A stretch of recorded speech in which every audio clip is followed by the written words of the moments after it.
Vamos então bater um papo sobre a doutrina de Deus a partir da obra de Justo Gonzalez no seu breve dicionário de teologia. E então, depois, se alguém até puder confirmar se está difundido direitinho aí, só para ver, aí qualquer coisa me informa, porque se não estiver aparecendo, eu marquei todos vocês, se não estiver aparecendo, aí eu vou e gravo e posto depois, porque no dia que estava só eu e o Fernando aqui, eu fiz, mas apareceu só de 1 minuto, entendeu? Então, bem, alguém curtiu, foi alguém daqui? Não, né? Aí apareceu, então beleza, então pode desligar, guarda a sua internet e vamos seguir. E aí a gente vê aqui, né, que a doutrina cristã de Deus surgiu da doutrina judia, como se expressa nas escrituras hebraicas. Por isso o cristianismo destacou a unicidade de Deus, o monoteísmo, assim como sua santidade e amor, que requerem resposta humana no amor e em conduta ética.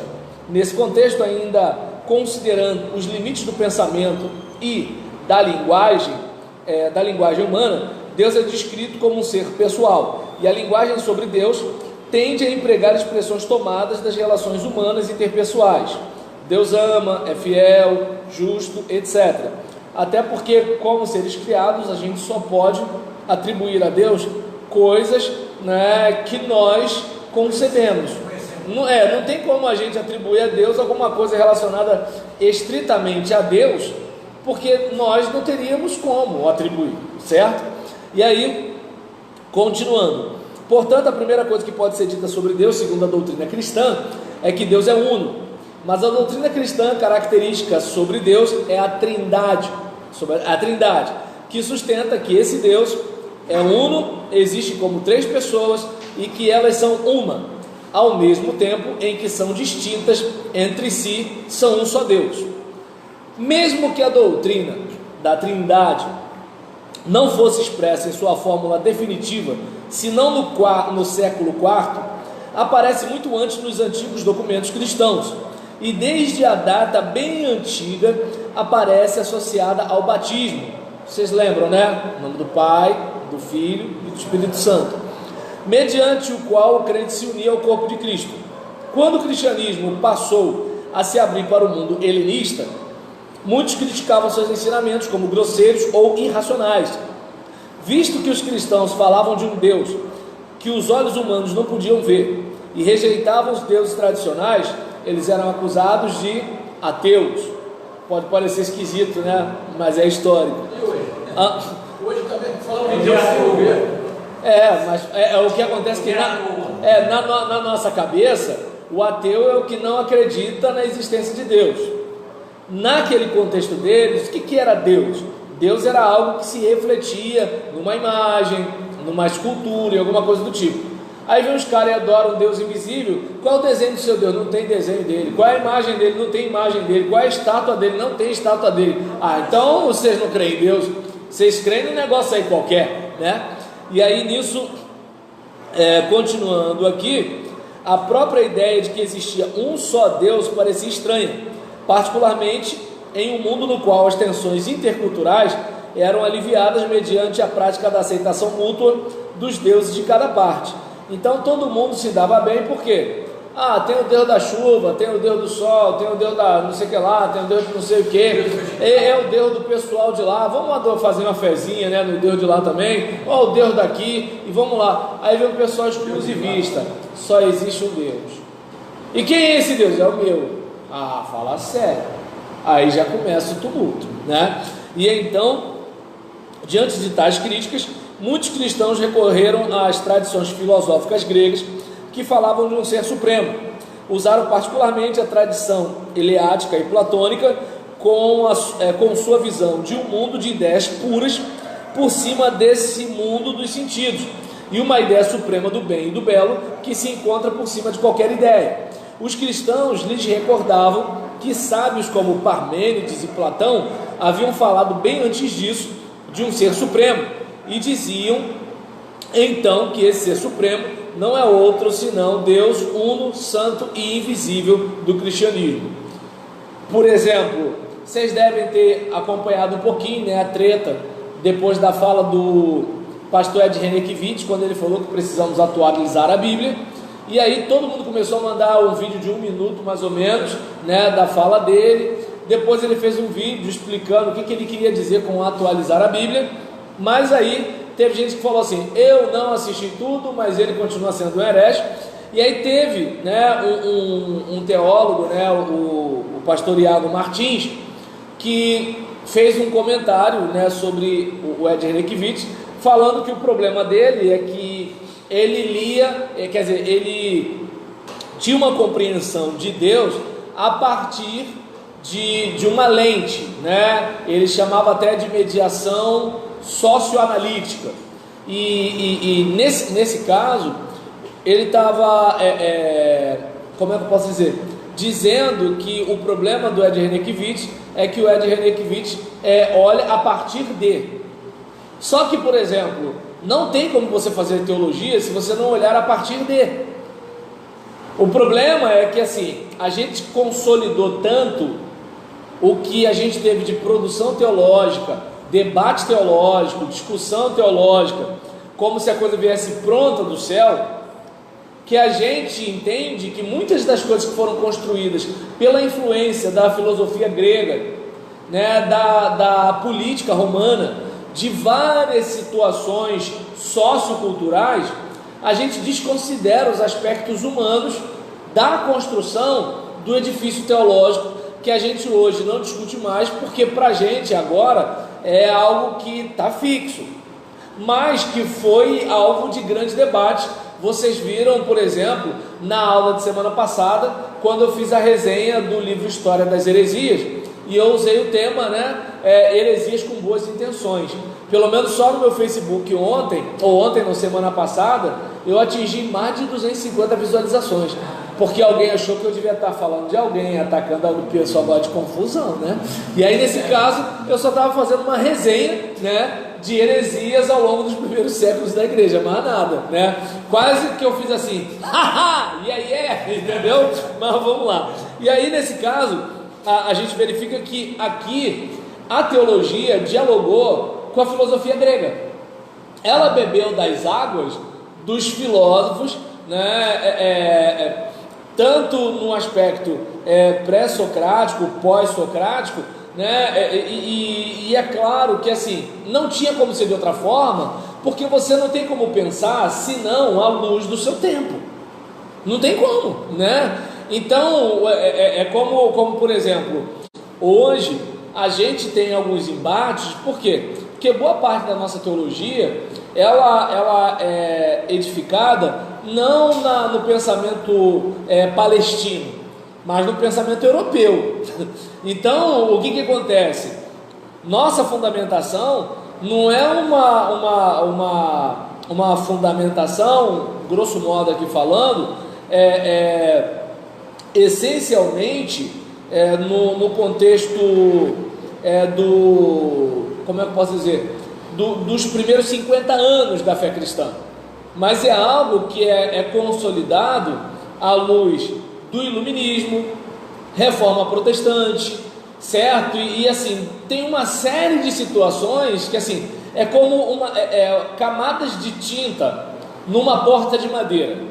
Se, por exemplo, aquela criança curiosa pega a chave da mamãe e começa a raspar, ela vai ver que tem aquela camada de tinta óleo, nem existe mais isso, né? Mas assim, quer dizer, tem, mas a maioria do pessoal agora é chique, né? Mas um tempo atrás era sempre assim, né? A tinta plástica na parede, a tinta óleo, né, na porta. Esse era o básico, era o que a gente podia, e olhe lá. E aí nesse caso, tá lá a criança raspando a tinta óleo, e aí vê que debaixo da verde tem a branca, debaixo da branca tem a vermelha, debaixo da vermelha tem a marrom, e até isso chegar à madeira, muitas vezes vem aquele marceneiro, passa a plana, né, porque a madeira dilata, né, tem a camada de tinta que atrapalha de fechar a porta. Então, ou seja, aí você quando passa a plana, gente, olha a cor da madeira, totalmente diferente. Então, o problema é que quando eu falo um negócio desse, eu fico numa situação difícil, porque pode aparecer um analfabeto funcional e vai dizer que eu não creio na Bíblia, que eu não creio em Deus, que eu não creio em Jesus, aquele negócio. Eu tenho certeza que essas coisas acontecem, mas assim, a gente, assim, qualquer pessoa que pega um livro de história da teologia vai perceber os elementos humanos na compreensão do sagrado. A coisa não é pura e simples assim, ó. Deus vem assim, ó, tadã! Ó, eu sou isso, isso e isso, eu penso assim, assim, assim, eu faço assim, assim, assado. Vocês viram as discussões, as heresias surgiram dentro da própria igreja, discutindo a coisa, e os caras só foram considerados hereges, por quê? Porque o pessoal falou assim, cara, você viajou demais, ou você volta, ou você não é um dos nossos. E o cara está tão convicto do dia que ele está certo, eu bato aqui na tecla, então você não é mais um dos nossos, você é um herege. Não vamos esquecer que a mesma coisa foi dita para Lutero, e o Lutero bateu na tecla e seguiu. Então, eu não sei se dá para perceber que esses elementos humanos fazem parte, e eu não vou entrar no mérito aqui da fé. Eu creio nas doutrinas, eu creio na declaração doutrinária da minha denominação, eu concordo com ela. Só que, por exemplo, eu não vou dizer que assim, olha, veio, né, assim, caiu do céu no colo, né, da Convenção Batista Brasileira. Eu não vou dizer isso, entende? Então, assim, claro, talvez alguém possa, né, argumentar de alguma forma que de repente eu possa pensar diferente, mas até o presente momento. Então a gente vê aqui essa volta toda justamente por causa desse tópico, onde nós falamos aqui de os cristãos pegarem emprestadas ideias que eram comuns na filosofia grega de então, e os cristãos, né, nesse caso, eles associaram o ser supremo com o Deus bíblico, certo? Ou o Deus cristão. Ainda que tais argumentos tivessem grande valor apologético, também introduziam no pensamento cristão uma série de elementos que convergiam com a linguagem mais pessoal sobre Deus que se encontrava nas Escrituras. Segundo essa forma de pensar, os atributos de Deus eram essencialmente uma negação de todo limite. Deus é infinito, impassível, não se move, e uma projeção de elementos positivos, como o poder, o conhecimento e outros em seu grau máximo. Deus é onipotente, onisciente e onipresente.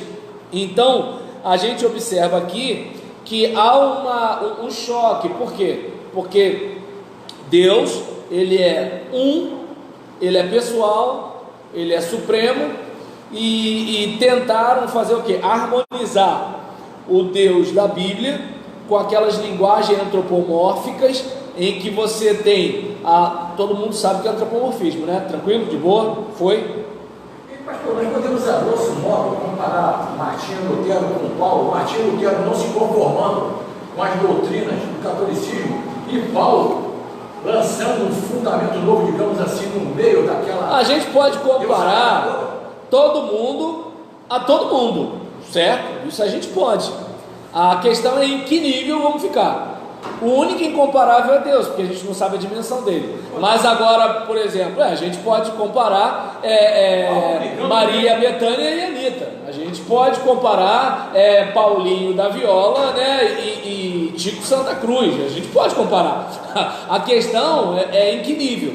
Porque, por exemplo, Paulo, ele é um dissidente, né, daquela perspectiva judaizante, digamos assim. Ele pregando no meio de uma Roma da vida aí, ele de encontro contra um sistema romano, digamos assim, ele pregando. Martinho Lutero também indo contra o que a igreja pregava no catolicismo. Deve ter sido uma parede. Bem, Paulo, ele não chega a pregar tanto contra o Império Romano, pelo contrário, ele até fala para a gente obedecer às autoridades. O que ele bate mesmo é na arrogância judaica, não é nem no judaísmo, é na arrogância judaica quanto a satisfazer as exigências da justiça de Deus. Ou seja, cara, tu quer cortar o Bilal? Beleza, Tu quer ficar sem comer feijoada? Legal. Você não quer comer um torresmo, leitão, pururuca? Nota 10. Mas não vem dizer para mim que você vai para o céu por causa disso. Deu a perceber? Porque ele era judeu. Tanto que quando que ele é pego? Quando ele vai cumprir um voto. Ele era judeu. Ele só entendia que é o seguinte: não tem como eu agradar um Deus perfeito com a minha prática religiosa. Essa é a questão, entende? Então, no caso, Lutero, ele pega um caminho parecido, né? Parecido. Por que parecido? Porque Lutero estava muito perto da instituição. Então, assim, tanto que o luteranismo, ele é criticado depois pelo pietismo alemão, onde eles falam o seguinte: preferimos uma heresia viva do que uma ortodoxia morta, em que tinha aquela justificação forense, Deus te declarou justo.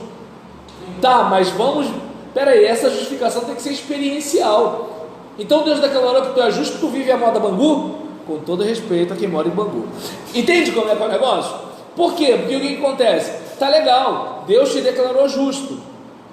Ué, mostra isso pra gente aí, porque tá esquisito esse negócio. Entende? Então, para ver. Por quê? Porque ele estava bem, tanto que ele é um reformador magisterial, né? É uma parte mais do ensino, e não uma reforma mais radical, de assim, ó, vamos voltar para a escritura, vamos quebrar tudo, entende? Uma coisa mais ou menos assim.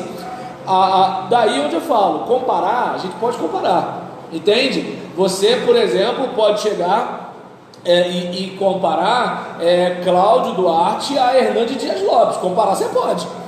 A questão é qual é a distância que a gente está de comparação. Essa é a questão. Então Paulo, a briga dele era contra o judaísmo. Não era nem tanto que ele era contra. Essa é a questão. Porque ele era judeu, entende? O que acontece é que ele entendia que não dava para botar esse peso sobre os gentios, porque nem eles, como judeus, conseguiam agradar um Deus perfeito em si mesmos. Essa é a questão, né? Porque a lei, ela era a radiografia, ela não era o medicamento. A lei, ela só era o exame que dizia, ó, você está doente. Mas a lei não falava assim, olha, eu vou te dar essa colher aqui, e depois disso você vai ter condições de fazer tudo isso aqui. Esse é o caso. A lei fala, não faz, não faz, não faz. Tá bom, você já sabe. Mas agora, e a sua inclinação para o mal? Todo mundo aqui sabe que tem que beber bastante água, todo mundo aqui sabe que tem que fazer exercício, todo mundo aqui sabe que tem que ter cuidado com a alimentação, todo mundo sabe que tem que falar com licença, por favor e obrigado, todo mundo sabe que tem que dirigir com cinto de segurança, todo mundo sabe que não deve fazer malcriação para a mãe e para o pai, todo mundo sabe disso. Mas aí eu pergunto, é fácil? Não é. Então, qual era o problema? A lei estava mostrando, deixando claramente, olha, você é mau, entende? Deus é bom, tente de novo. E ficava nesse círculo aí, entende? Deus é bom, você é mau, tente de novo. Deus é bom, você é mau, tente de novo. Até que chega um momento que Cristo entra nessa fila, agrada a Deus, e agora é o seguinte, olha, quando Ele olha para você, Ele vê o sacrifício na cruz. Tetelestai, está consumado. Você não tem que pagar mais nada. Não significa que você pode ser um sem vergonha descarado. Só que é o seguinte, em Cristo você já agradou a Deus, mas em gratidão a esse Deus, você quer imitar esse Jesus, né, em quem o Pai se compraz no presente. Eu queria falar no passado, mas não consegui conjugar, né? Aí nesse caso, em relação a isso, não sei se eu respondi, né? Que assim, dissidência em dissidência, né? Paulo acabou sendo de certa forma um dissidente, assim como os cristãos posteriormente se tornaram dissidentes dos judeus, porque eles eram da seita dos nazarenos, né? Assim como o protestante, ele é dissidente do católico, certo? E o pentecostal dissidente do tradicional, e assim por diante, e por aí vai. E todo mundo que sai é heresia, e todo mundo que está é religião. Então é mais ou menos assim, um diz que o outro é heresia e por aí vai, certo? É mais ou menos por aí. É claro que obviamente eu estou falando de um modo assim, a gente está brincando, Mas assim, a coisa é mais ou menos desse jeito, certo? E tanto que é que, para nós, protestantismo, religião. Para o catolicismo de então, hoje católico dialoga mais, mas no contexto de Lutero, não, é tudo seita, acabou, né?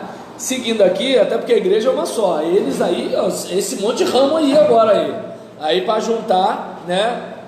Aí nessa situação a gente continua aqui. Deixa eu ver.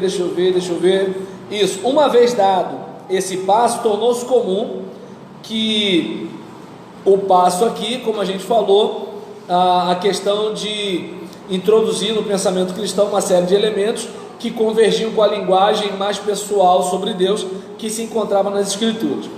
Uma vez dado esse passo, tornou-se comum que os teólogos preferissem a linguagem mais abstrata e aparentemente mais racional sobre Deus. Lembra a influência da filosofia grega. Depois a gente tem a influência, né, do racionalismo, do iluminismo, né, de a razão está acima de tudo, embora Deus seja mistério, mas a gente pegou esse caminho. Oi. Estava falando sobre hermenêutica semana passada, e hermenêutica, então, ele quer dizer que todos queriam ser igual a Hermes ou ser parecidos com ele, Deus com as asas no calcanhares. Olha, se todo mundo queria ter a asa, eu não sei, né? Até porque eu teria que ter escutado, inclusive, o que o Rodrigo falou no contexto que falou. Mas em relação à questão dessa tradução do que os deuses falam para que os homens entendam, a gente tem essa questão do emissor, certo? E do receptor da mensagem. Então, Hermes, de certa forma, era o cara que decodificava aquilo, né, que os deuses tinham de mensagem para que os homens pudessem entender. Todos queriam ser igual a ele. Entende o que acontece?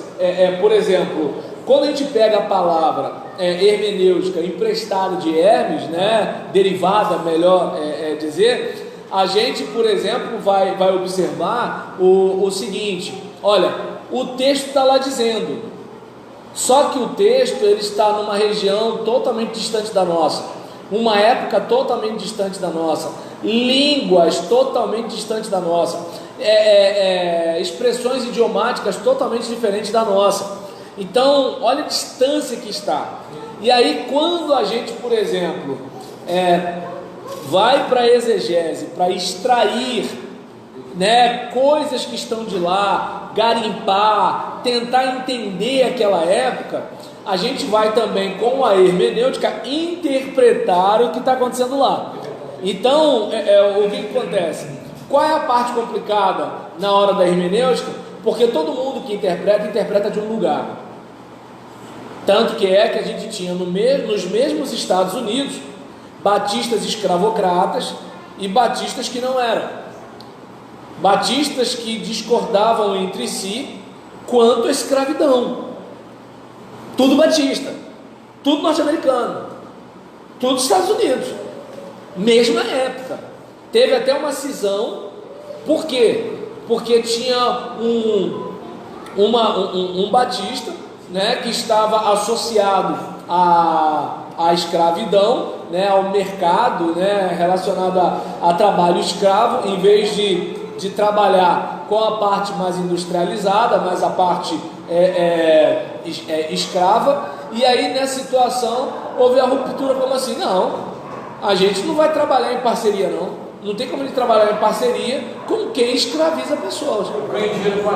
Entende? E detalhe, todo mundo batista, todo mundo lendo Bíblia, todo mundo, se a gente for falar de denominação, mesma denominação, mas devido à área norte e à área sul terem modos de produção diferentes, então percebe como a realidade influenciou a própria leitura da Bíblia. E aí qual é a parte complicada? Todo mundo diz que é isento, todo mundo diz que está obedecendo a sã doutrina, todo mundo diz que é bíblico, todo mundo diz. Agora, se todo mundo diz, por que ninguém concorda? É nessa hora que eu boto meu pé para trás, porque eu fico assim, peraí, não tem como estar todo mundo certo. Só que todo mundo diz que está certo. Aí parece briga de casal, pô. Os dois estão certos. Aí ninguém chega num acordo. Entende? As pessoas fundarem. Se alguém fundar, por favor, Roberlaniana dos últimos dias. E se a igreja de tradicional for pentecostalizar, bota da bola de fogo. Vai. Porque grosso modo assim falando, a princípio todos concordam. Todos é de acordo com tudo, não, vamos sim, fulano vai ser o pastor, ciclano vai ser o segundo. Mas quando começa a caminhada, as coisas tomam outra proporção. Não, mas é. E aí é nessa situação que, por exemplo, você vai vendo, né, a tendência da gente a monopolizar. A gente quer controlar, a gente quer engaiolar o sagrado. Bom seria que a gente tivesse uma proposta, como é que eu posso dizer, mais frágil, do tipo, pô, eu posso estar errado. Entende? Aí que está a questão. Quem disse que assim a minha leitura europeia de Deus corresponde exatamente a quem Deus é, se Ele é totalmente o outro? Sim. Aí vamos lá, como é que eu posso dizer que amo a Deus e ter escravo?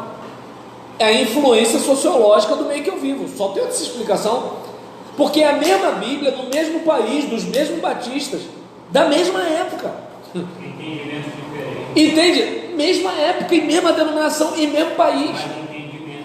Tá dando para entender? E detalhe, e todo mundo certo. Vou pegar só isso para não pegar as coisas do nosso tempo, porque se eu falar as coisas do nosso tempo, o que vai acontecer? Aí começa. Todo mundo está com essa doutrina e eu sou o herege. Percebe? O catolicismo ortodoxo oriental, ocidental e o oriental totalmente. As roupas. Todo mundo é diferente. Todo mundo é diferente. As músicas, louvor, é tudo diferente. Exatamente. E isso vai influenciar a nossa hermenêutica. Embora eu não quero entrar na seara do Rodrigo, mas não sei se dá para perceber que assim, se a sua lente é verde, você vai enxergar tudo verde. Se ela é vermelha, você vai enxergar tudo vermelho. Só que, como você consegue perceber as lentes que você usa? Não, você entende que está percebendo a realidade. Porque você está usando a lente para enxergar, mas você não está usando os olhos para enxergar a lente. Entende? Se eu tivesse olhando minha lente, eu teria mais humildade, porque eu perceberia, eu estou olhando a partir desse lugar.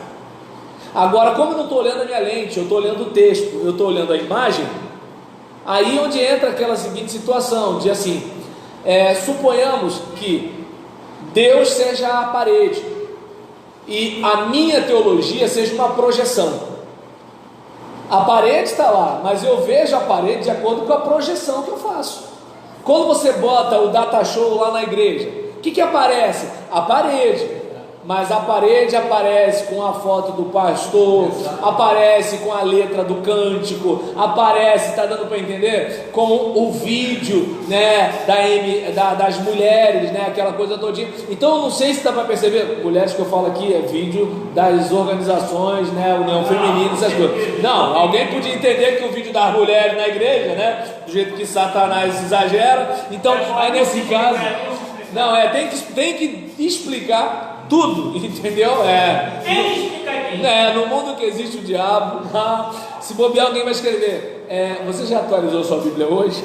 Então, nesse caso, seguindo aqui, deixa eu ver, a gente falou sobre pegarmos, né, algumas coisas emprestadas do nosso contexto, e nisso, uma vez dado esse passo, tornou-se comum que os teólogos preferissem a linguagem mais abstrata e aparentemente mais racional sobre Deus do que as imagens e metáforas mais antropomórficas que aparecem nas escrituras, porque as escrituras, elas não são filosofia grega, as escrituras, elas não são racionalismo cartesiano, as escrituras, elas não são iluministas, as escrituras não são renascentistas, as escrituras não são pós-modernas. Esses somos nós nos períodos da história. Por isso que a Bíblia fala que Deus escolhe você, e a Bíblia fala que é você quem tem que optar por Deus.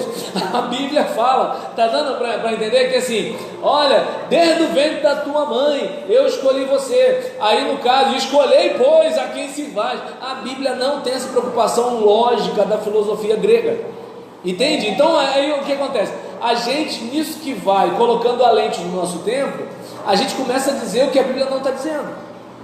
Daí a questão, né, que assim, quando você vai fazer esse processo, no caso de Hermes era diferente. Por quê? Porque ele pegava o que estava vindo dos deuses e contava para os seres humanos.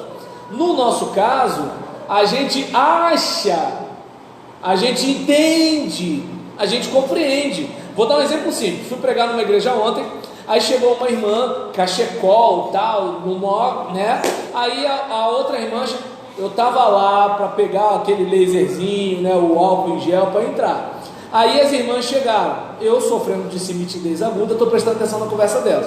Aí nisso uma chegou para outra e falou, né, sobre elas não poderem ir, né, para o pastel, né, juntas e tudo tal, porque do jeito que ela estava vestida não dava para ir para lá. O que eu escutei? Que ela estava vestida, né, adequadamente para ir comer pastel na rua. Aí eu olhei e falei, não, vocês não falaram isso para uma mulher, né, gente? Não, que isso e tal. Ou seja, eu escutei algo diferente do que elas falaram. Agora, se eu sou um fofoqueiro, eu passo para frente. Essa é a questão de que assim, você é um homem do seu tempo. Você não vai interpretar a Bíblia com isenção 100%. O máximo que você vai ter de isenção está proporcional ao seu nível de humildade para reconhecer que você não é isento. Porque o cara que tem escravo, ele não vai ser isento na hora de interpretar o texto bíblico. O cara que coloniza a terra indígena, ele não vai ser isento na hora de interpretar o texto. O cara que bate na mulher, ele não vai ser isento na hora de interpretar o texto. O cara que quer ter esposa e concubina, ele não vai ser isento na hora de interpretar o texto. Por isso que muitas vezes o pastor vai pregar e o cara vai estar de braço cruzado, com a cara fechada para ele, porque ele entende, não é que o pastor está expondo as escrituras, ele entende que o pastor está implicando com ele, usando a Bíblia contra ele, está usando a visão, passando pela lente, mas não está vendo a lente. Aí eu não sei se dá para perceber que é o seguinte, a questão não é só quem Deus é, a questão é como você enxerga quem Deus é, e o que você fala desse Deus, que você enxerga para os outros. Porque tem gente que vê o quê? Deus, né, como um carrasco, Deus como um bobão, depende de como as pessoas veem. É que nem só Deus pode me julgar. Eu teria medo de falar isso, mas a leitura que alguns têm de Deus, acho que Deus é de boa. Deus é amor. Bem, Deus fez o inferno, né? Mas é bom não falar isso porque o povo fica chateado. Vamos falar só de céu. Só de céu. Inferno, Deus fez o inferno, mas não fala de inferno não. E aí nesse caso aqui, a gente, por exemplo, vai observar, né, que essa imagem mais metafórica de Deus e antropomórfica de Deus foi começando a ser deixada para lá. Só que isso está na Bíblia, para a gente substituir por uma ideia mais abstrata, mais racionalista, né, uma coisa mais cerebral, uma coisa mais ou menos assim. E aí, aparentemente, tornava-se mais apropriado falar de Deus como faziam os filósofos, que como faz a Bíblia.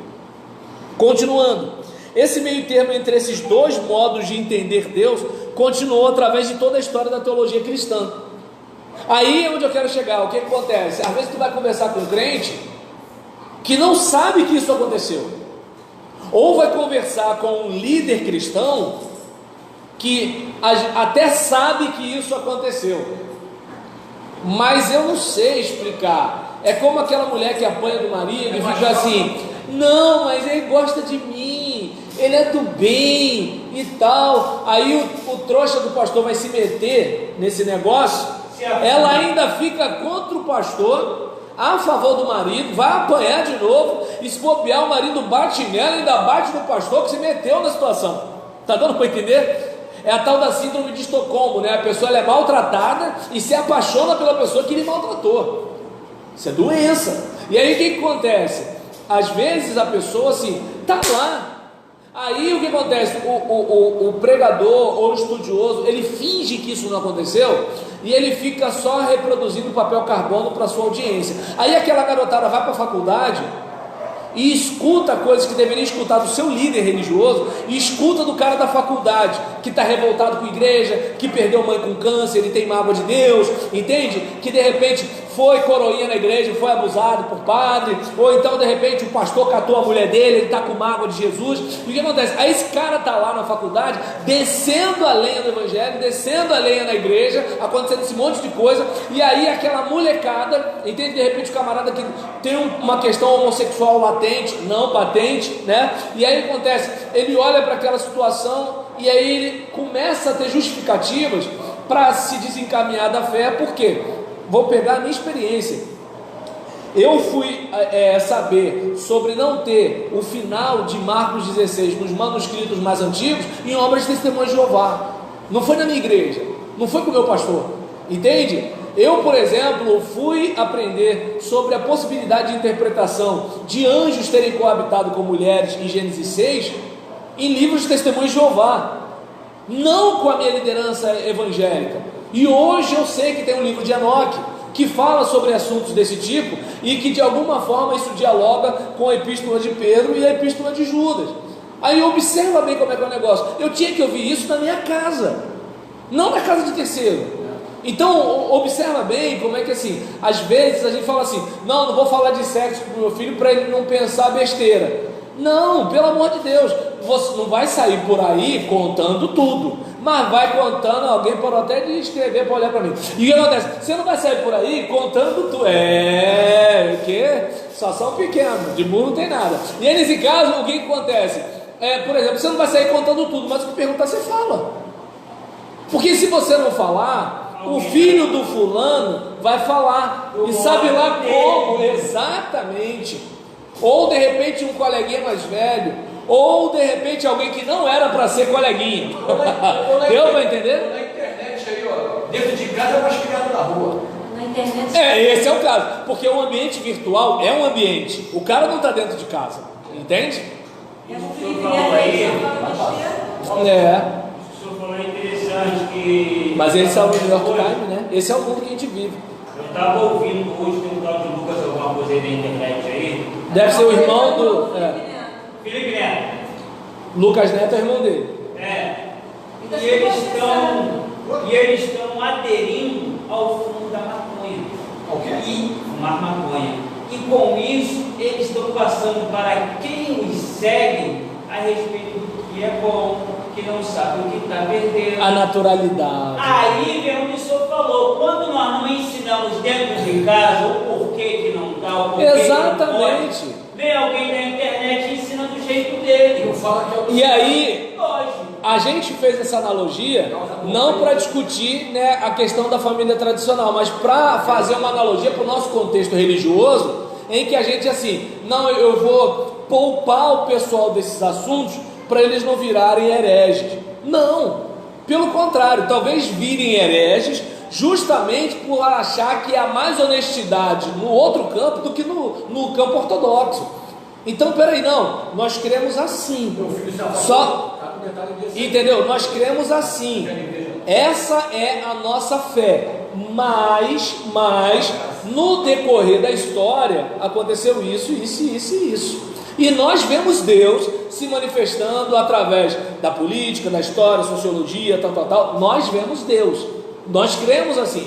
Mas uma coisa é o sagrado que a gente vê pela fé e a coisa concreta que acontece no chão de fábrica. É como, por exemplo, né, o irmão, né, que Deus falou assim, olha, nós vai orar e Deus vai responder. O irmão ora, mesmo falando errado, o irmão ora, Deus responde e acontece o negócio. Só que percebe, você pela fé atribui que Deus fez alguma coisa que não foi coincidência. Você pela fé se apropria daquilo que o irmão falou. Você fala, não, o irmão falou que Deus vai orar e tal, não sei o que lá. Só que você não ignora que o irmão conjugou o verbo errado. Isso faz parte, é o concreto, né? Então a gente, por exemplo, precisa observar que o que acontece no contexto aqui.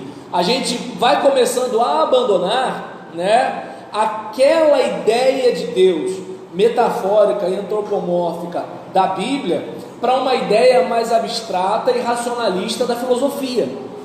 Sendo que hoje, numa época pós-moderna, em que a razão já é olhada com desconfiança, né? Porque o mesmo homem que encontra o átomo faz a bomba atômica, o mesmo homem que inventa o avião faz o avião de guerra, o mesmo homem, né, que no caso tem várias invenções para o bem da humanidade, né, patenteia medicamentos e você morre porque não pode pagar o remédio. Então é a mesma humanidade. Então há um desencanto com a razão. Nesse tempo, o antropomorfismo e a metáfora comunicam muito mais do que a metafísica.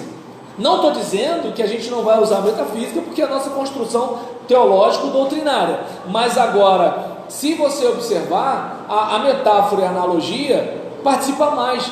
Quando você pensa num Deus que está perto do aflito e do necessitado, os olhos do Senhor que percorrem toda a terra, você sabe que, poxa, de acordo com a teologia cristã, Deus não vai ter olho, mão, braço, essas coisas. Mas como é que você se sente acolhido com aquela ideia de bichinho de Jacó? Ele tem você na palma da mão. Entende? Essa coisa assim, como Deus é, sei lá como Deus é. Eu só sei que do modo que Ele se revela nas Escrituras, me dá uma sensação de acolhimento e de abraço. Entende? Então, essa coisa, por exemplo, acaba sendo de certa forma perdida pelos teólogos, digamos assim, que ficam discutindo a substância de Deus, mas é acolhida pela mãe que perdeu seu filho, seja para o tráfico, seja para a prisão, seja para a morte. Entende? Isso fala ao coração daquela pessoa que está na fila, né, para tirar um tumor, mas não tira por causa da nossa saúde pública, né? Enquanto, por exemplo, os nossos governantes, os nossos parlamentares, nossos juízes têm tudo do bom e do melhor, são representantes do povo, mas não representam esse povo sofrido. Então, numa hora dessa, vem essa fé de um Deus que é o seguinte: olha, Deus está com você, Deus está do seu lado, né? E assim, olha, se Deus chora diante disso, eu choro com Ele. Claro que teologicamente, abstratamente, eu sei que assim, Deus chorar não tem a ver com quem Deus é, mas com a nossa leitura de quem é Deus. Mas também aquele Deus, né, que assim, vai mandar para o inferno fulano que pecou isso. Tá aí eu que estou dizendo que Deus vai mandar o fulano para o inferno. Ele vai mandar para o inferno também não? Não porque eu não faço isso, nem isso, nem isso, mas faz aquilo. Então essa ideia, né, assim, de você apresentar um Deus, né, que muitas vezes não corresponde ao Deus revelado nas Escrituras. Então essa é a parte complicada, né? E aí, em relação... Oi. Em cima do que o senhor falou aí a respeito dos nossos governantes, se a gente for parar até aqui, o que acontecia? Desde o fundamento. O cara que está em cima, ele só quer mais, ele quer que o povo morra. Exatamente. Gente, quer saber? É o seguinte, olha, vamos deixar todo mundo patentear o nosso ecossistema, que todo mundo vai e tome posse. A Amazônia é do mundo, a Amazônia não é nossa não, entendeu? E aquele caso, vamos dizer que tem direitos humanos, quando ninguém tem direito humano, droga nenhuma. Vamos ficar falando coisa bonita na televisão, enquanto a gente fica sugando o povo. Vamos continuar fazendo isso. Só que é o seguinte, enquanto está acontecendo, eu creio num Deus que vê quando a justiça é torcida, um Deus que fica chateado quando alguém fica alterando a balança, um Deus que é o seguinte, que nem tem crente magoado com o pastor que pega Ezequiel 34 para falar de pastor de ovelha, né? Dos pastores que não sei o que, não, você está falando de governante, não está falando de pastor de igreja. Ezequiel, não tem igreja evangélica no livro de Ezequiel. Percebe quando... Isso, percebe quando a pessoa pega a lente e enxerga o que ela quer por causa da lente que ela usa? Entende? Pastor no Antigo Testamento, na maioria das vezes, é governante, não é líder de igreja. Líder de igreja, geralmente é no Novo Testamento, geralmente não, é no Novo Testamento, e geralmente você vai ver apóstolo, bispo, presbítero e pastor. É por aí, entendeu? E aí nesse caso, a gente, por exemplo, acabou falando de tudo, quando a ideia era falar sobre a leitura de Deus, né? E aí, em alguns momentos, a gente falou aqui sobre o meio termo entre os dois modos de entender, né, Deus, né? Que foi algo que foi continuando através da história da teologia cristã. Ou seja, aquela luta entre uma linguagem mais abstrata e aparentemente mais racional, porque Deus é mistério, Deus não é razão. Se Deus fosse razão, a gente poderia ficar tranquilo, Deus é igual a gente, porque a gente compreende. E detalhe, a gente mal se compreende, ainda tem isso, né? E aí nesse caso, entre a questão de lidar com a razão e com a experiência, devido à influência racionalista, a gente deu mais ponto para a razão. Só que o nosso relacionamento com Deus é muito mais para a experiência do que para a razão. Sim. Porque como é que você vai acreditar num garoto que nasce na barriga de uma mulher que não fez sexo com ninguém?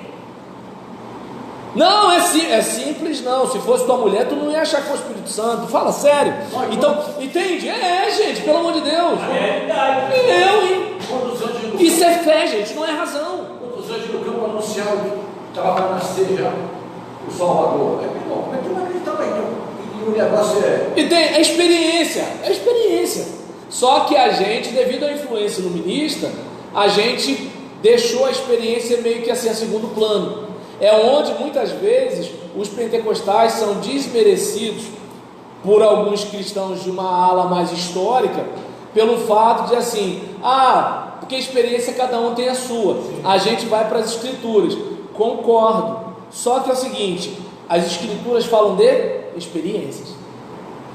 Então, a gente pode até questionar as experiências novas, mas a gente tem que ter cuidado, porque se for questionar a experiência em si, a gente não vai ler a Bíblia, porque Moisés falou com Deus, ou ele era esquizofrênico? Entende? Imagina a cena, né? A jumenta falou com Balaão, ou ele alucinou? Entende? Exatamente. Entende como é que é o negócio? Então, assim, a gente precisa ficar atento, né? Que assim, a Bíblia é um livro de experiências. É Deus com a gente, não necessariamente Deus explicando tudo na cabeça da gente. Josué fala: sol, detenha-te.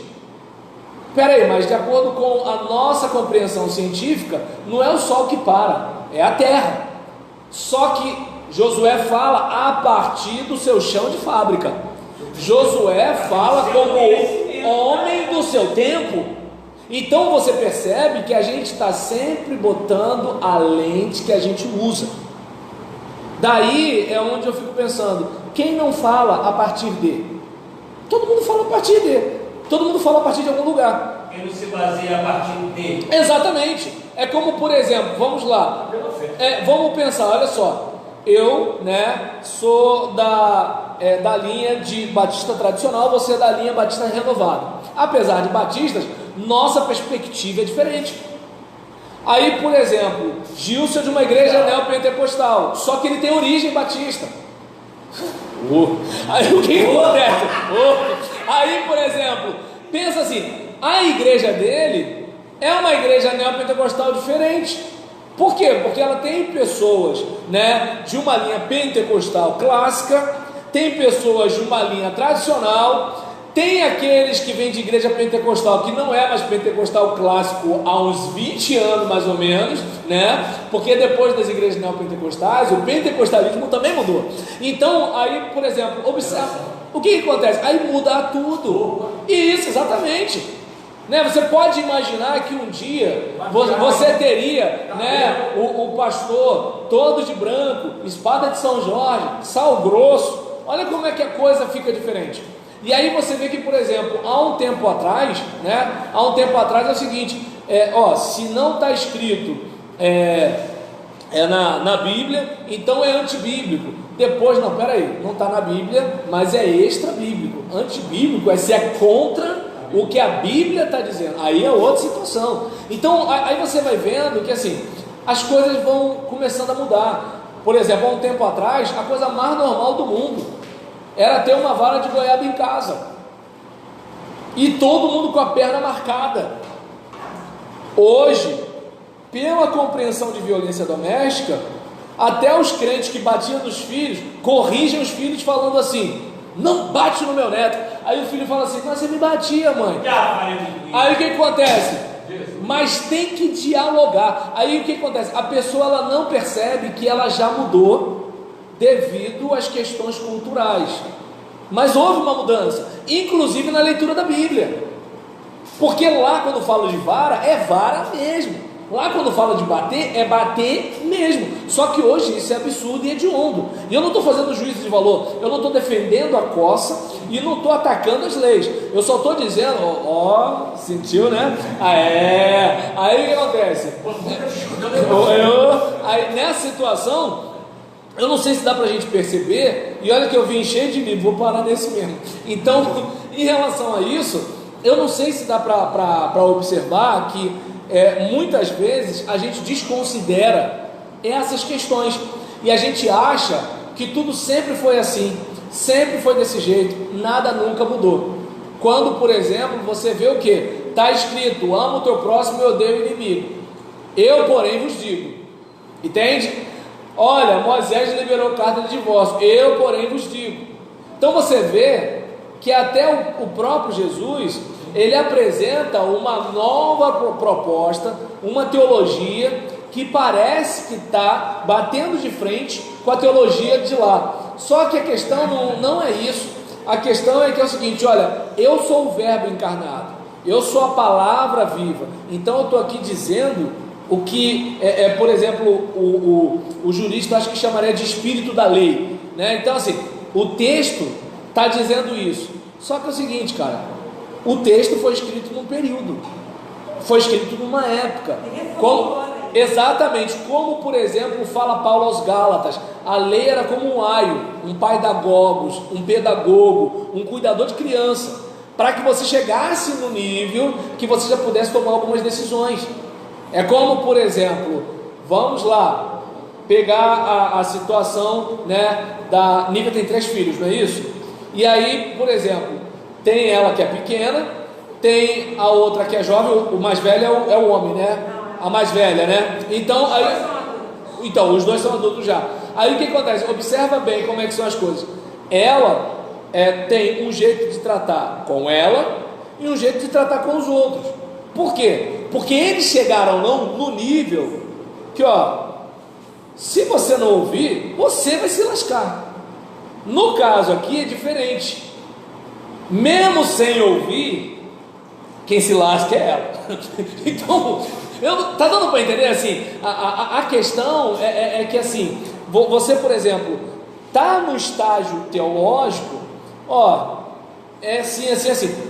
Chegou num outro estágio que assim, a sociedade de então, a época de então, o pensamento de então, a linguagem de então, a religião de então, estava na plenitude dos tempos. E aí veio, opa, ó, era isso aqui. Essa sempre foi a visão. Só que lembra do que Jesus fala: tenho muito para vos dizer, mas vós não podeis suportar. Então, a gente, por exemplo, vai observar aqui a respeito, né, do que a gente conversou. Em alguns momentos essa tensão, né, o racionalismo, né, moderno, e a gente vai reparar aquela linguagem mais metafórica e antropomórfica da Bíblia, em comparação à metafísica, né, que já tem a ver com a filosofia grega. E a gente vê que em alguns momentos essa tensão levou a especulações sobre o alcance do poder da liberdade de Deus. Por exemplo, alguns teólogos até o final do medievo se perguntavam se Deus sempre faz o que é bom, ou ao contrário, qualquer coisa que Deus faça é boa. Faz sentido. Continuando aqui, no primeiro caso, parece que a bondade está acima de Deus, pois Deus está sujeito a ela. No segundo, parece que a bondade é assunto completamente caprichoso, determinado somente pela vontade livre de Deus. Você percebe a força da filosofia? Porque a filosofia não tem compromisso com a fé, tem compromisso com a razão. Então, vamos discutindo e vamos batendo em tudo. A teologia já bate meio que assim: cuidado, vai atualizar a Bíblia, entendeu? É um negócio mais complicado. Você está rindo, mas no meio batista esse negócio está rendendo pra caramba.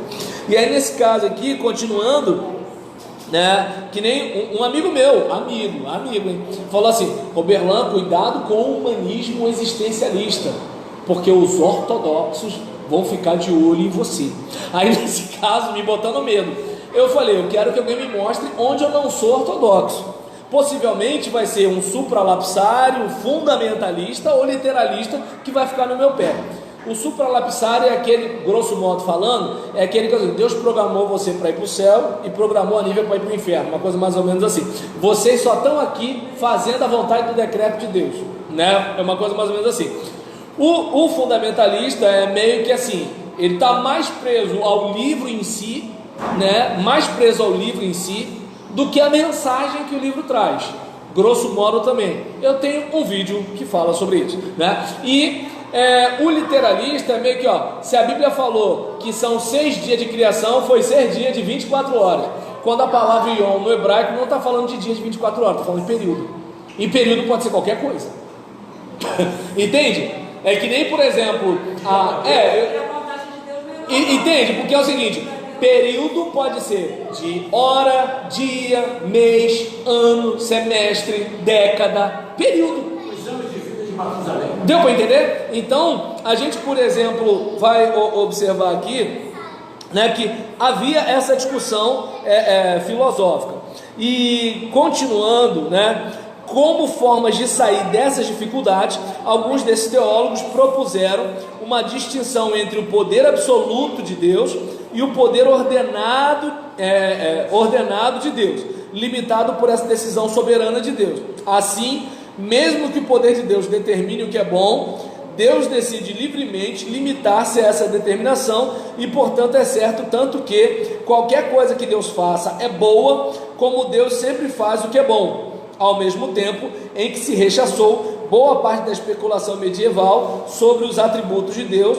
Lutero e muitos reformadores destacavam a soberania e o amor de Deus.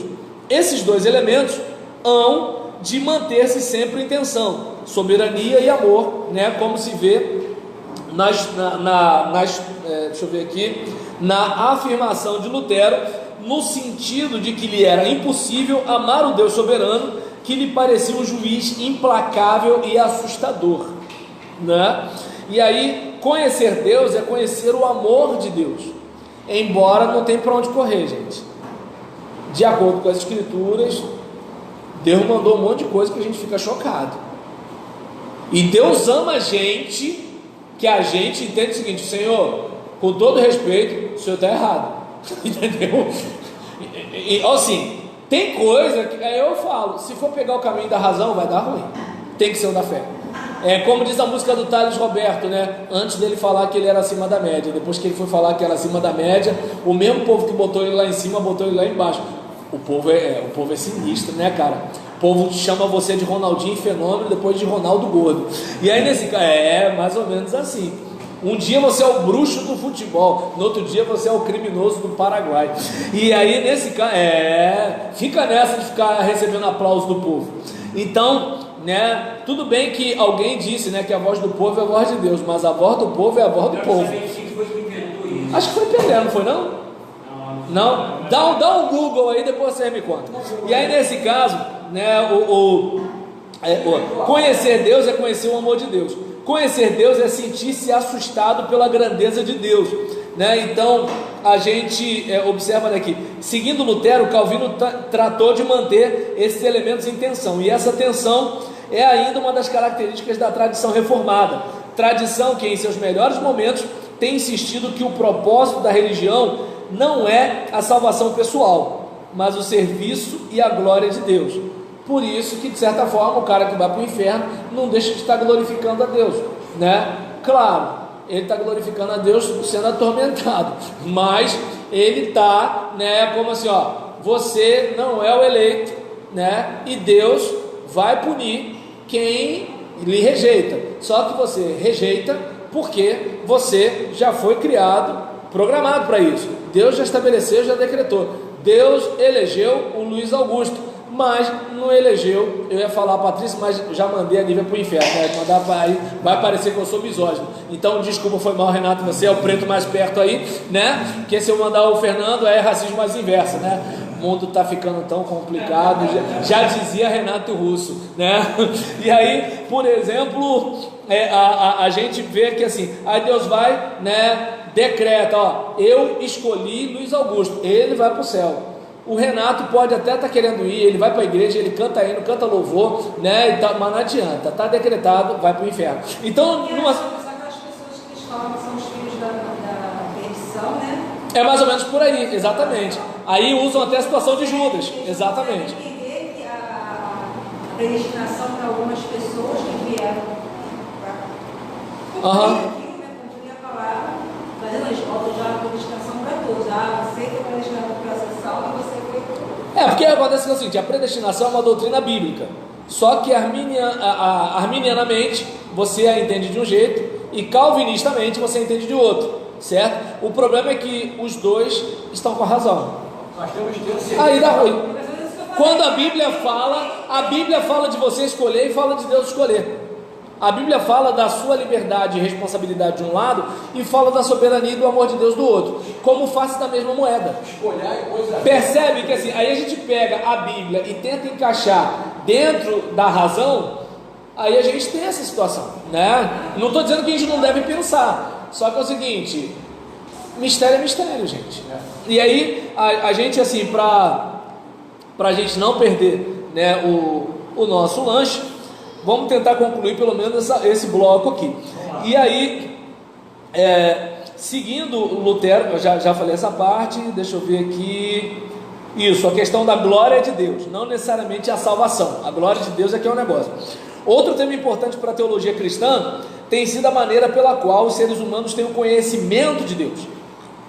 Pode-se conhecer Deus mediante a razão ou somente mediante a revelação.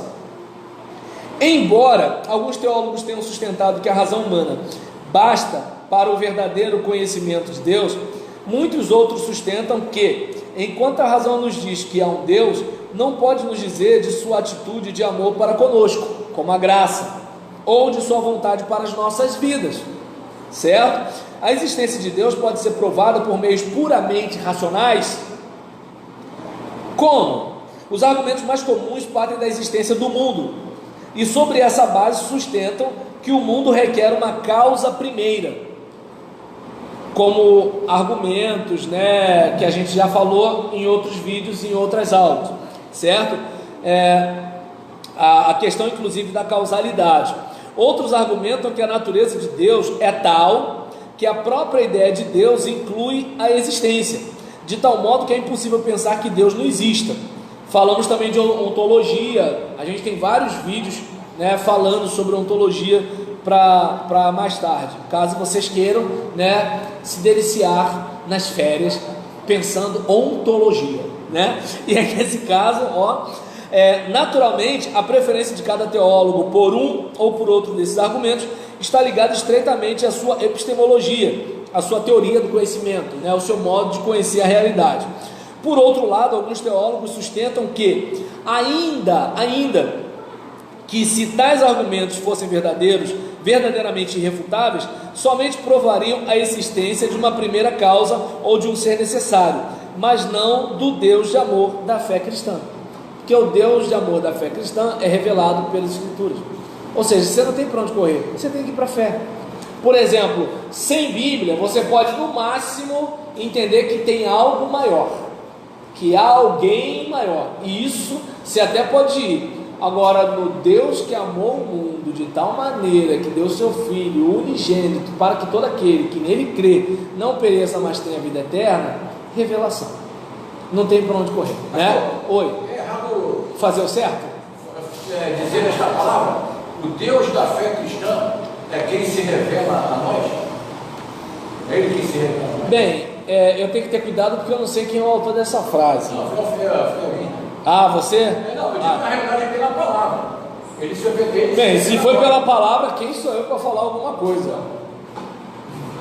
Vós estáveis mortos em pecados delitos. Ele nos tirou de lá e nos trouxe para cá. Isso. Então eu posso dizer, é certo dizer, que o Deus da fé cristã é quem se revela a nós? A nós Ou nós é que vamos buscar? A nós cristãos. Nós cristãos. Né? porque outros deuses se revelam a outras pessoas, né? Então, o Deus da fé cristã se revela àqueles que acabam se tornando cristãos, certo? E assim, porque nós podemos ir a Ele, mas como iremos a Ele? E aí eu lembro do louvor, né? Pela cruz me chamou, gentilmente me atraiu, e eu sem palavras me aproximo, quebrantado por seu amor. Entende? É aquele caso, Ele que me desperta, não eu necessariamente, né, que o procuro como um caçador de Deus, entende? Mas é Ele que faz a sarça. Não fazendo juízo de valor ao livro, tá? Porque eu não li o livro, só estou falando que assim, não sou eu que assim, eu vou. O que acontece? Eu vou porque Ele me atrai, entende? Alguma coisa me fez pensar nele, mais ou menos por aí, certo?